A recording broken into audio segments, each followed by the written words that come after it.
فاذكروني أذكركم واشكروا لي ولا تكفرون۔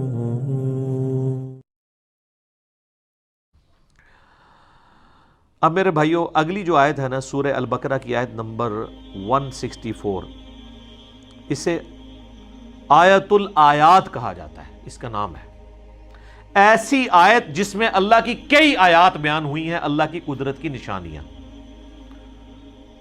Signs of God, ایک نہیں بے شمار۔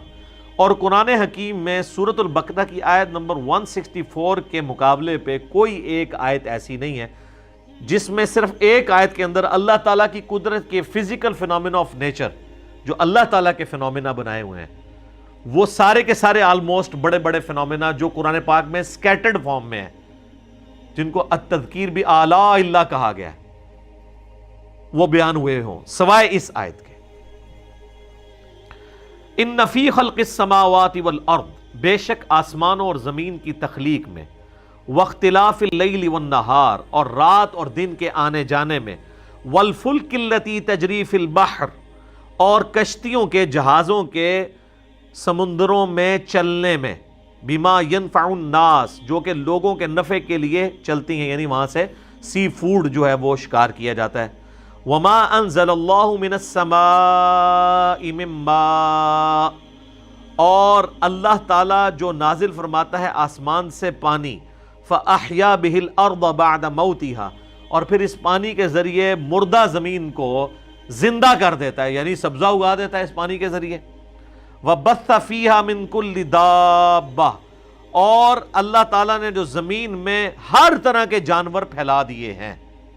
وَتَصْرِيفِ الرِّيَاحِ، اور ہواؤں کے بدلتے رہنے میں۔ وَالسَّحَابِ الْمُسَخَّرِ بَيْنَ السَّمَاءِ وَالْأَرْضِ، اور بادلوں میں جو کہ اللہ تعالیٰ کے حکم کے پابند ہیں، آسمان اور زمین کے اندر جو سسپینڈڈ ہیں بادل۔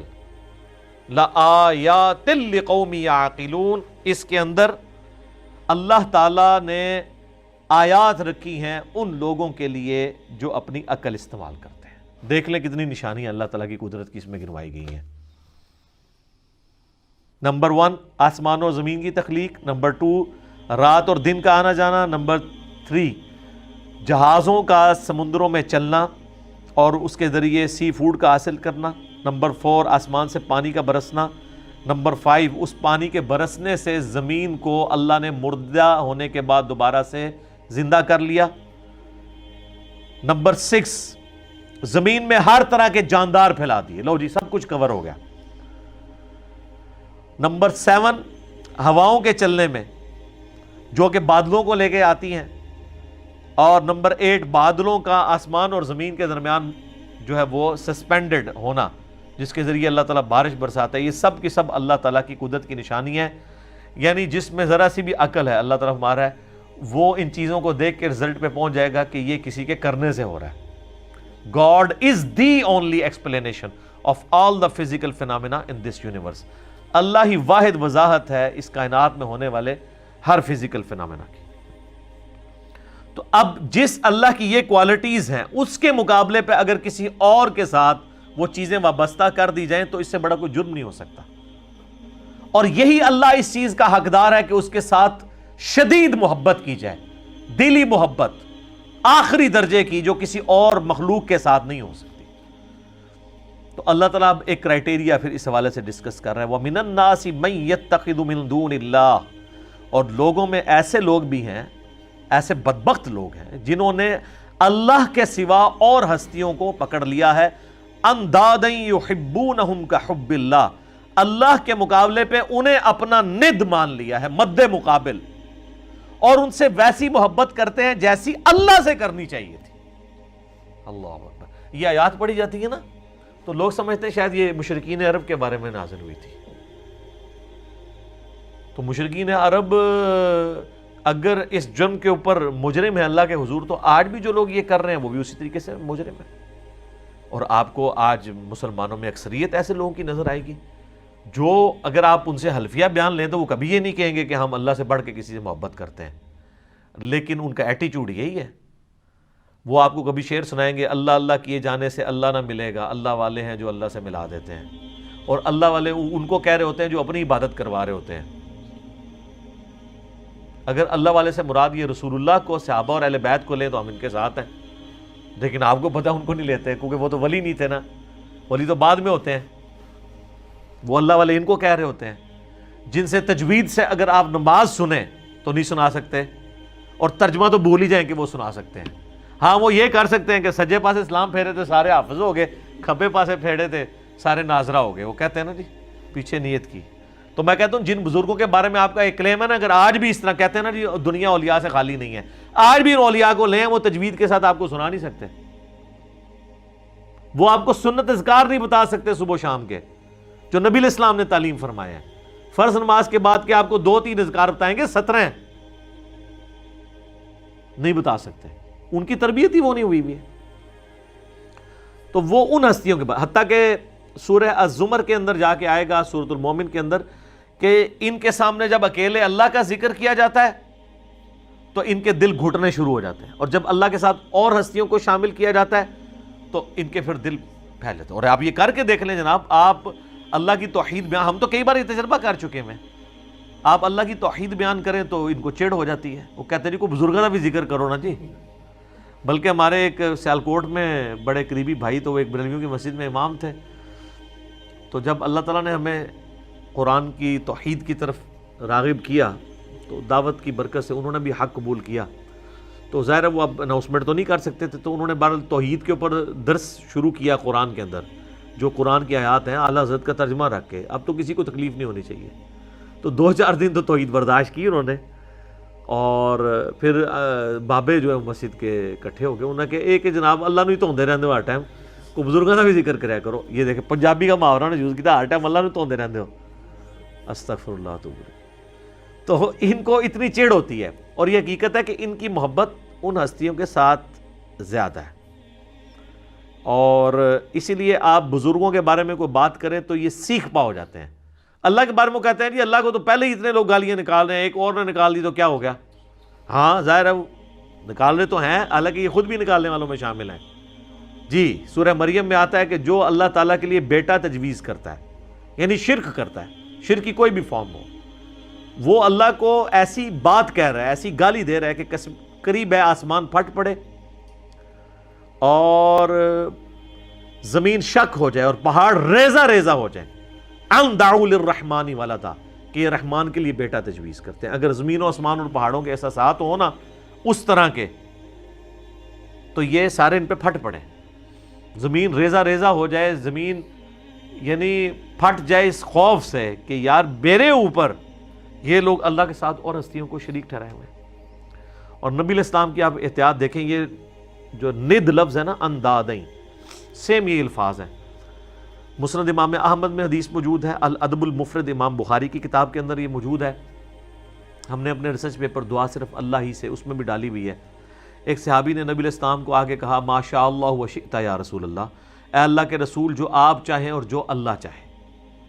تو آپ نے فرمایا اجعلتنی للہ ندا، یہ لفظ، کیا تو نے مجھے اللہ کے مد مقابل ٹھہرا لیا؟ اب وہ پاکستانی ہوتا نا تو کہتا نہیں یا رسول اللہ مد مقابل نہیں، میں نے آپ کو مستقل بذات نہیں مانا، غیر مستقل بذات، عطائی اور اللہ کے اذن سے مانتے ہوئے کہا ہے۔ لیکن اس ٹائم پہ یہ کہانیاں نہیں ہوتی تھی، صحابہ کرام تو بولے والے مسلمان تھے نا، یہ ساری شیطانیاں ان کو تو نہیں آتی تھی۔ تو آپ نے فرمایا قل بل ما شاء اللہ وحدہ، بلکہ کہہ جو اکیلا اللہ چاہے۔ ایک بریلوی عالم تھے، تو میں نے ان کو یہ حدیث بیان کی نا، انہوں نے کہا جی آپ کو اس حدیث کا مطلب نہیں سمجھ آیا۔ میں نے نہیں سمجھایا۔ وہ کہتے ہیں اصل میں نبی علیہ السلام نے پوچھا ہے کہ اے میرے پیارے صحابی، کہیں ایسا تو نہیں آپ مجھے خدا مانتے ہو؟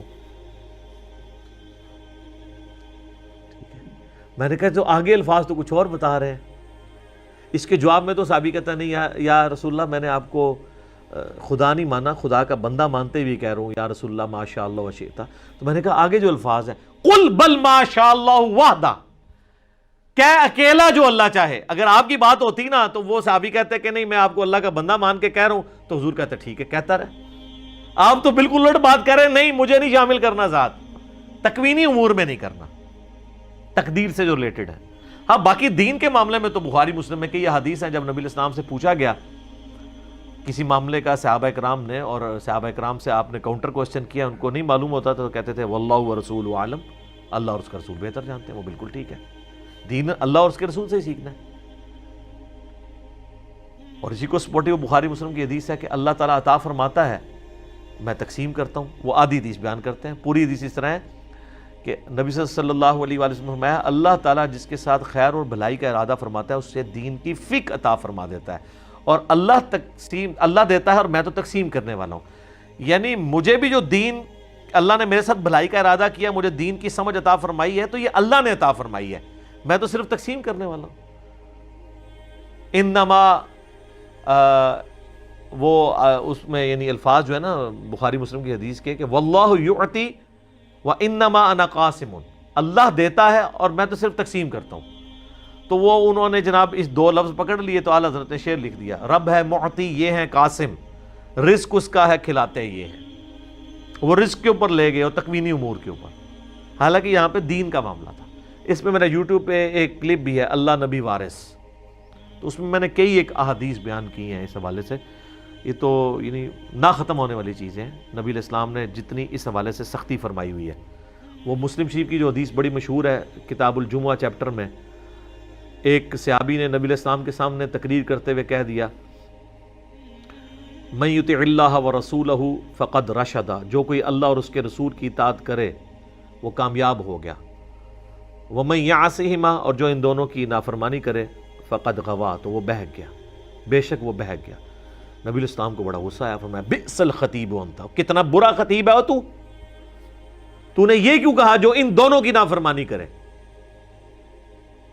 تجھے کہنا چاہیے تھا وَمَن يَعْصِ اللَّهَ وَرَسُولَهُ فَقَدْ غَوَىٰ، جو اللہ اور اس کے رسول کی نافرمانی کرے وہ گمراہ ہوا، وہ بہک گیا. اب اس صحابی آگے یہ کہہ سکتے تھے کہ یا رسول اللہ میں نے یہ بات تو پہلے کر دی ہے، میری بات آؤٹ آف کانٹیکسٹ نہیں ہے، میں کانٹیکسٹ کے ساتھ بات کر رہا ہوں. جب میں نے یہ کہہ دیا کہ جو اللہ اور اس کے رسول کی اطاعت کرے وہ کامیاب ہوا اور جو ان دونوں کی نافرمانی کرے وہ ناکام ہوا، تو اس میں تو لٹریچر میں تو کوئی خرابی نہیں ہے، آؤٹ آف کانٹیکسٹ بھی نہیں ہے، اس میں کیا مسئلہ ہے؟ اور حقیقتاً یہ وہ اپنا مقدمہ لڑ سکتے تھے، لیکن ان کو پتہ تھا سامنے امام الموحدین ہے صلی اللہ علیہ وآلہ وسلم. یہ وہ ہیں جو کتابوں کے خدا کے ریپریزنٹیٹیو ہیں، بابوں کے خدا کے ریپریزنٹیٹیو نہیں ہیں. اور ابو داؤد میں آگے الفاظ ہیں، آپ فرمایا قم اذهب، اٹھ ادھر سے نکل جا. اتنا آپ علیہ السلام کو جلال آیا اس حوالے سے. لیکن آپ کے وہ صوفیاء کہتے ہیں ہک ہے ہک ہے ہک ہے، جڑا ہک کی ڈوں آنکھے وہ کافر اور مشرک ہے، جو ایک کو دو کہہ دے وہ کافر اور مشرک ہے. حالانکہ ایک نو ڈو کہنے والا ہی موحد ہے. حادث کو قدیم سے الگ کرنے کا نام ہی توحید ہے، خالق کو مخلوق سے الگ کرنے کا نام ہی توحید ہے. تو اللہ تعالیٰ فرماتا ہے کہ یہ ان لوگوں کی حالت ہے کہ یہ اللہ کے مقابلے پہ اور ہستیوں سے ایسی محبت کرتے ہیں جو اللہ سے کرنی چاہیے. والذین آمنوا، اور جو لوگ ایمان والے ہیں، اشد حبا للہ، ان کی تو شدید ترین محبت اللہ کے ساتھ ہوتی ہے. اور اس لیول کی محبت ہوتی ہے کہ جامعہ ترمذی میں حدیث ہے، نبی علیہ السلام نے فرمایا کہ اللہ تعالیٰ سے محبت کرو کہ اس نے تمہیں نعمتوں سے نوازا ہے، اور مجھ سے اس لیے محبت کرو کہ میں اللہ کا رسول ہوں، اللہ کی نسبت کی وجہ سے. اور میرے اہل بیت سے محبت کرو کیونکہ ان کی نسبت میرے ساتھ ہے. یہ ہمیں چین بتائی گئی ہے. یہ کہتے ہیں جی وہ شیخ احمد سنندی جن کو مجدد الافسانی کہتے ہیں، وہ کہا کرتے تھے میں تو اللہ کو مانتا ہی اس لیے ہوں کہ وہ نبی کا رب ہے. حالانکہ قرآن میں بالکل اور بات ہے، یہ الٹ بات کی ہے. قرآن تو کہتا ہے لَقَدْ مَنَّ اللَّهُ عَلَى الْمُؤْمِنِينَ إِذْ بَعَثَ فِيهِمْ رَسُولًا، یہ اللہ کا احسان ہے کہ اس نے مومنین میں رسول کو بھیجا ہے اپنی شناخت کے لیے. یہ الٹی گنگا لے کے چلتے ہیں. اور پھر ظاہر ہے یہ باتیں تو بکتی ہیں. پھر انبیاء کی شان میں غلوب کرنا تو بکتا ہے نا جی، عیسائیت میں بکا ہوا ہے نا، آپ دیکھ لیں نا. تو اللہ تعالیٰ نے ایک مخلوق کا معاملہ ہی ایسا رکھا ہے کہ یہ اگر امتحان نہ ہو مخلوق کی کوالٹیز کا تو اللہ کے ساتھ کوئی اور شریک ہی نہ ٹھہرایا جائے کسی کو. تو اسی لیے لوگ پھر شریک ٹھہراتے ہیں نا. اور نبی علیہ السلام کی پھر حدیث صحیح بخاری میں دیکھنا، میری شان کو اس طرح بلند نہ کرنا جس طرح نصارہ نے اپنے پیغمبر کو اتنا بلند کیا کہ ڈیوینٹی میں کلیم کر دیا. میں اللہ کا بندہ اور اس کا رسول ہوں، مجھے اللہ کا بندہ اور اس کا رسول ہی کہنا. یہ نبی علیہ السلام کس کو سنا رہے تھے؟ انہی کو سنا رہے تھے جنہوں نے کام ڈالنا تھا، جو آج تک ماننے کے لیے تیار نہیں ہے. تو اللہ بتا شدید ترین محبت اہل ایمان کی اللہ کے ساتھ ہوتی ہے. بخاری مسلم میں حدیث ہے، اس نے ایمان کی علاوت چکھ لی جس کے لیے اللہ اور اس کا رسول محبوب ہو جائے. نمبر 1 یہ. نمبر 2 دوستی اور دشمنی کا معیار اللہ کی ذات. اور نمبر 3 کفر کی طرف لوٹایا جانا اس کے لیے اتنا ہی مشکل ہو جائے جتنا زندہ آگ میں جلنا. وہ جلنے کے لیے تیار ہو جائے لیکن کفر نہ اختیار کرے تو اسے ایمان کی مٹھاس مل جائے گی. اب اللہ تعالیٰ غصہ فرما رہے ہیں ان کے اوپر کہ جو لوگ اس طرح کی محبت رکھتے ہیں نا اللہ کے مقابل اور ہستیوں کے ساتھ، تو اللہ بتا وَلَوْ يَرَ الَّذِينَ ظَلَمُوا إِذْ يَرَوْنَ الْعَذَابِ، کاش یہ ظالم لوگ وہ وقت دیکھ لیں جب یہ اپنی آنکھوں سے عذاب کو دیکھیں گے، أَنَّ الْقُوَّةَ لِلَّهِ جَمِيعًا، تو قیامت کے دن ان کو یہ پتہ چل جائے گا کہ ساری قوتوں کا مالک تو اللہ ہے. آپ بے شک کہتے رہے میں اس ٹائم تک جنت ہی نہیں ورنہ جو تک سارے نہ لے جائیں. ہاں دوزخ میں کے لیے یہ شرط ہو سکتی ہے کہ جن جن کو میں نے گمراہ کیا جب تک میں دوزخ میں ان کو نہیں لے جاتا تو میں نے دوزخ میں جانا، یہ تو بات بالکل ٹھیک ہوگی. جنت اللہ کوئی نہیں پائی جی. بخاری مسلم میں حدیث ہے میری بیٹی فاطمہ اس بات پہ نہ اکڑنا کہ اللہ کے نبی کی بیٹی ہو، اگر اللہ نے پکڑ لیا تو میں اللہ کے حضور تیرے کچھ کام نہ آؤں گا. پھر حضور نے اپنے چچا کو بھی کہا کہ عباس میرے چچا میرے مال سے جو لینا ہے لے لے، اے میری پھوپھی صفیہ میرے مال سے جو کچھ لینا ہے لے لے، اگر اللہ نے پکڑ لیا میں تیرے کچھ کام نہیں آؤں گا. وَأَنَّ اللَّهَ شَدِيدُ الْعَذَابِ، اور بے شک اللہ تعالی عذاب دینے میں بہت سخت ہے. تو یہ قیامت والے دن ہی پتہ چلے گا کہ اللہ تبارک و تعالیٰ اپنے معاملات میں کتنا سخت ہے. جب یہ عذاب دیکھیں گے تو ان کو خود پتہ چل جائے گا، اور اس وقت ان کی حال کیا ہوگی. ابھی تو یہ بابوں کے نعرے مار رہے ہیں نا، ادھر انہوں نے کہنا یا اللہ بابا نو پہلے جڑا نا چونک دو زخیش. وہ کیسے اذ تبرأ الذین اتبعوا من الذین اتبعوا، جب بیزار ہو جائیں گے وہ لوگ جن کی تابعداری کی گئی ان سے جو تابعداری کرتے رہے. ظاہر ہے وہ بیچارے کیا کریں گے، ادھر تو دنیا میں لیڈر بنے ہوئے تھے، کہتے تھے ساڑھے مرید ہو جاؤ تو جنت میں لے جائیں گے. تو اللہ تمہارا یہ سارے جو بزرگ بابے ہیں نا وہ اپنے مریدوں کہیں گے بھائی اپنا اپنا پر ہی نبھاؤ، سانو تو اپنی فکر پئی ہے آج. جب وہ عذاب دیکھیں گے وَتَقَطَّعَتْ بِهِمُ الْأَسْبَابُ، ان کے سارے تعلقات آپس میں ٹوٹ جائیں گے، پیری مریدی ختم، بیعت ٹوٹ جائے گی، تجدید بیعت بھی نہیں ہو سکتی. وَقَالَ الَّذِينَ اتَّبَعُوا، تو پھر جب وہ یہ مرید یہ دیکھیں گے نا جو اتباع کرنے والے تھے وہ کہیں گے لَوْ أَنَّ لَنَا كَرَّةً، کاش ہم دنیا میں ایک دفعہ دوبارہ چلے جانا پھر تو ہم پوچھ لیں گے تسی تاڑے نعرے مار مار کے تو چندے دے دے کے. فَنَتَبَرَّأَ مِنْهُمْ كَمَا تَبَرَّؤُوا مِنَّا، تو ہم بھی تم سے بیزاری دنیا میں ظاہر کریں گے جس طرح آج تم ہم سے بیزار ہو رہے ہو نا. اگر دنیا میں دوبارہ جانا نصیب ہو جائے نا تو ہم اب دنیا میں گئے نا تو ہم انجینئر صاحب کی ویڈیوز ہی دیکھا کریں گے. ظاہر ہے یہ نعرہ کون لگا رہا ہے کہ نہ میں وہابی نہ میں بابی، میں ہوں مسلم علمی کتابی. بابوں سے لانے برات کون کروا رہا ہے؟ جو نبی علیہ السلام کی مبارک دعوت کو لے کے چل رہا ہے اور آپ سے ریکویسٹ کرتا ہے کہ مرنے سے پہلے اے مسلمان کر لے اس پہ غور، کتابوں کا خدا اور ہے بابوں کا خدا اور. اچھا وہ یہ کہیں گے یار یہ تو کافروں کے بارے میں آیات ہے. ان سے صرف ایک معصومانہ سوال کریں کہ یہ بتائیے، ہم لوگوں سے یہ کرتے تھے کہ یہ بتائیں کہ یہ جو آیات ہے اس میں غلام احمد قادیانی فال کرے گا کہ نہیں، کہ جو قادیانی ہیں وہ قیامت والے دن جب غلام احمد قادیانی کہے گا آج تو میں خود عذاب میں جا رہا ہوں میں تمہارا کیا کروں، تو قادیانی یہ کہیں گے کہ کاش ہم دنیا میں چلے جائیں تو ہم بھی تجھ سے لانے میں. کہتے ہیں بالکل کریں گے. تو ہم کہتے ہیں غلام احمد قادیانی تو قرآن کے نزول کے 1300 سال بعد آیا ہے تو اس میں تو نہیں ذکر، یہ تو مشرکین عرب کے بارے میں آیات ہے. تو وہ کہیں گے نہیں مسئلہ یہ ہے کہ جو بھی کرے گا تو آڑے نہیں کرتے. ہم کوئی بات کر دیں کہ اللہ کے فضل سے ہم نے یہ بات سمجھائی ہے بڑے اعتماد کے ساتھ، کہتے ہیں میں کرتا ہے وہ آپ کے، تو میں کہتے ہیں کہ سارے اولیاء کی گردن پہ میرا پاؤں، آپ کہتے ہیں سبحان اللہ، حالانکہ آپ کہنا چاہیے لعنت اللہ. کبھی ابو بکر صدیق نے کہا سارے صحابہ کی گردن پہ میرا پاؤں ہے. اتنے متکبرانہ جملے کے اوپر سبحان اللہ کہنا چاہیے. شیخ عبد القادر کی طرف جھوٹ منسوب ہے، ہم نہیں کہتے انہوں نے کہا ہوگا. اگر انہوں نے کہا تو وہ پھر اولیاء اللہ نہیں ہوں گے، اور اگر اولیاء اللہ میں سے ہیں تو وہ اتنے تکبر کے ساتھ نہیں بول سکتے. تو وہ کہیں گے آج ہم دنیا میں اگر کاش ہمیں واپس اللہ بھیج دینا ہم بھی اس طرح تبرہ کریں گے. یہ تبرہ لفظ اسی نا اعلان برات, ٹھیک ہے, تبرہ کریں گے جس طرح آج تم کر رہے ہو. کذالک یریہم اللہ اعمالہم حسرات, یوں ہی اللہ تعالیٰ ان کے برے اعمال ان کے سامنے کر دے گا اس حال میں کہ وہ پشیمانی میں ہوں گے, علیہم ان کے لیے, وما ہم بخارجین من النار, والعیاذ باللہ تعالی, اور وہ کسی صورت آگ سے نکل نہیں پائیں گے. اللہم اجرنا من النار, اللہم انی اعوذ بک من عذاب جہنم ومن عذاب القبر ومن فتنة المحیا والممات من شر فتنة المسیح الدجال, ربنا اصرف عنا عذاب جہنم ان عذابها کان غراما.